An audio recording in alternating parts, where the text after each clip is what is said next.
क्या आपको पता है कि जब तारे मरते हैं तो क्या होता है? क्या आप जानते हैं कि इंटरस्टेलर अंतरिक्ष की आवाज कैसी होती है? और क्या आप जानते हैं कि हमारे सूर्य के पास जीने के लिए कितने वर्ष बचे हैं? क्या आपको कभी भी एहसास हुआ है कि अंतरिक्ष से कितना दूर हैं आप? या फिर आप खगोल विज्ञान और मजेदार फैक्ट्स के फैन हैं? अगर हाँ, तो हम आपके लिए लेकर आए हैं कुछ इंटरेस्टिंग फैक्ट्स जो वाकई इस दुनिया से बाहर के हैं। तो क्या आप तैयार हैं? चलिए चलते हैं एक अनोखी यात्रा पर। नंबर 1, तो दोस्तों हम जानते हैं कि प्रकाश को अंतरिक्ष में यात्रा करने में बहुत समय लगता है ना? वैसे ब्रह्मांड के कुछ हिस्से ऐसे हैं जिन्हें हम देख नहीं सकते क्योंकि वहां से आने वाला प्रकाश अभी तक हम तक पहुंचा नहीं है। ब्रह्मांड इतना असाधारण रूप से विशाल है कि बिग बैंग के दौरान बनी इन आकाश गंगाओं से आने वाला प्रकाश अभी तक हम तक पहुंचा ही नहीं है। तो अगली बार जब आप इस बारे में सोचें कि ब्रह्मांड कितना विशाल है, तो याद रखें कि इसका बहुत सारा हिस्सा अभी भी हम देख नहीं पाए हैं। नंबर 2, क्या आपको अभी भी लगता है कि आप इतने बड़े हैं? ये जो आप स्क्रीन पर तस्वीर देख रहे हैं, इस तस्वीर के बीच में बाईं ओर बृहस्पति का ग्रेट रेड स्पॉट लगभग पृथ्वी के आकार का है। और जब आप इसे पर्सपेक्टिव में रखते हैं तो हम बहुत ही महत्वहीन हो जाते हैं। वैसे बृहस्पति न केवल पृथ्वी से 11 गुना चौड़ा है, बल्कि बृहस्पति से निकलने वाला रेडिएशन मनुष्य के लिए घातक स्तर से भी 1000 गुना अधिक घातक है। लेकिन आपको बता दूं कि अच्छी बात यह है कि हम कहीं भी उसके करीब नहीं। नंबर 3, हमारे सौरमंडल में चारिकलो नामक एक क्षुद्र ग्रह है जिसके पास शनि की तरह रिंग्स हैं। जी हाँ, यह क्षुद्र ग्रह का एक कलाकार द्वारा बनाया गया चित्र है जिसमें 2 घने और संकीर्ण छल्ले हैं। शनि, बृहस्पति, नेपच्यून और यूरेनस के बाद यह सौरमंडल का 5वां ऐसा पिंड है जिसके छल्ले हैं। ऐसे बहुत से ग्रह हैं जिनकी तस्वीरें अभी तक हमारे पास आई नहीं, इसलिए उनके संभावित रूप को देखने के लिए उनका चित्र लेना ही अच्छा होगा। नंबर 4, क्या आपको पता है कि इंटरस्टेलर अंतरिक्ष की आवाज कुछ हद तक डरावनी होती है? तो दोस्तों आपको बता दूं, आप नासा या यूट्यूब पर अंतरिक्ष की आवाज के बारे में क्लिप ढूंढ सकते हैं, आपको क्लिप मिल जाएगी।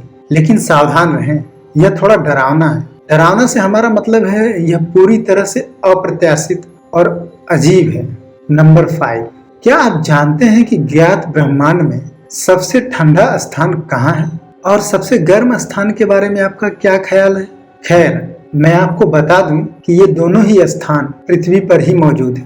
ब्रह्मांड में सबसे ठंडा दर्ज तापमान पृथ्वी पर एक प्रयोगशाला में बनाया गया था। यह लगभग -273 डिग्री सेल्सियस या पूरा 0 था। और लार्ज हाइड्रन कोलाइडर ने भी बिग बैंग के साथ ब्रह्मांड की शुरुआत के बाद से सबसे गर्म दर्ज तापमान बनाने में कामयाबी हासिल की है। अपने दिमाग को उस पर केंद्रित करने की कोशिश करें।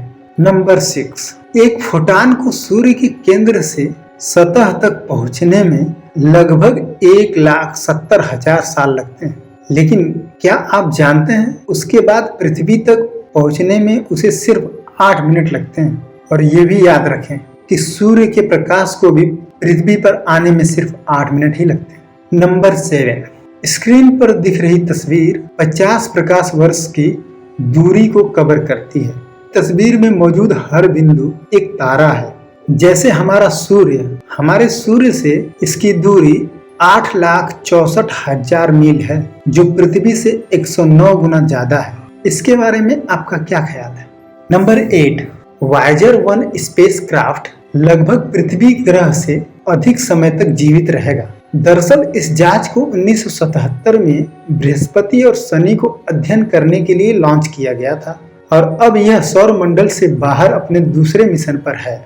यह अब हमेशा के लिए इंटरस्टेलर अंतरिक्ष में भटकता रहेगा। संभवतः कुछ अरब वर्षों में पृथ्वी सूर्य द्वारा वाष्पीकृत हो जाएगी। इस बीच वायेजर 1 संभवतः अभी भी अंतरिक्ष में घूम रहा होगा। अगर यह एक अकेली यात्रा लगती है तो ऐसा ही है। नंबर 9, एक परमाणु के आकार का एक ब्लैक होल एक बड़े पहाड़ के बराबर द्रव्यमान का होता है। हमारी आकाशगंगा के केंद्र में एक ब्लैक होल है जिसे सैजिटेरियस ए कहा जाता है, जिसका द्रव्यमान हमारे 4 बिलियन सूर्यों के बराबर है। हालांकि चिंता न करें, यह ब्लैक होल पृथ्वी से इतनी दूर है कि हमें इसमें फंसने की चिंता करने की जरूरत नहीं। नंबर 10, वैज्ञानिकों का अनुमान है कि हमारे सूर्य के पास जीने के लिए 5 बिलियन वर्ष बचे हैं। हालांकि मनुष्य के पास संभवतः केवल 1 बिलियन वर्ष ही बचे हैं। लेकिन क्या आपको पता है, जब तारे मरते हैं तो वे अपने गुरुत्वाकर्षण के कारण कुचलने के बाद सुपरनोवा में विस्फोट कर देते हैं और अपने जीवन के अंतिम चरण में सूर्य गर्म हो जाएगा और इतना फैल जाएगा कि हमारे महासागर उबलने लगेंगे और हमारी पृथ्वी रहने के लिए बहुत गर्म हो जाएगी। अगर आप अगले 1 बिलियन वर्षों में हमारे विलुप्त होने के बारे में चिंतित हैं तो बस याद रखें, कम से कम आपको काम के लिए नहीं आना पड़ेगा।